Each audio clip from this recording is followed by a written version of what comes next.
but yeah, it was interesting. Obviously, we knew Rebecca mentioned that, you know, you have people who they want to keep their privacy due to the job, if they work in the military or whatever.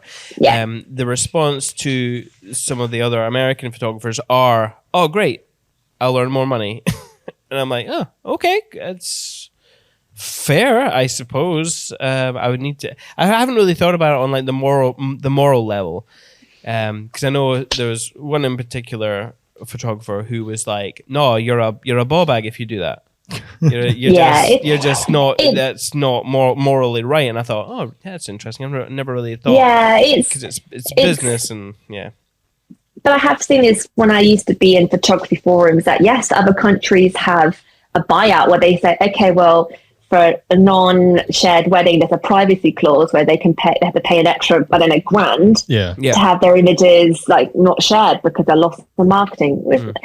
Okay, that's cool. But if that works for your business and if that's cool, I just nowadays I just have to respect it. And especially when you go into kind of more luxury weddings, that's quite common. To have images not shared, that's also a thing. But it's pretty normal. I think when you're starting out, it's a bit gutting because you are, let's be honest, you're hungry for content. You need content to market. But I feel like the more busier you get, the more established, you're just like, that's a shame. Okay, that's fine. And you just have to roll with it. Yeah. Do you ever, like, how often do you reuse content? Because I suppose for people who are new to the industry, they'll be thinking, oh man, I'm portfolio building. Like if a client said, please don't show this wedding, I'll be like, I'm just starting out, please help me. That is a struggle because obviously, you know, Greg and I, we've been doing weddings for 10, 12 years. 10, 12, I don't know. We're somewhere in there. And We're old. In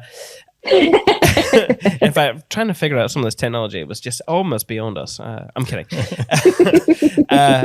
Yeah, well, that is a really good question because recently I've been looking at my work and I am very self-critical. I think we all are, aren't we, of our own work? Oh, you look back at work you shot 3 years ago, and you're like, what the fuck was that? Like, what settings was that? Like, were you blind? Like, why is that not straight? What editing is that? That's seriously questionable. Like, I do that. I pick it apart when I'm like, be nice to yourself.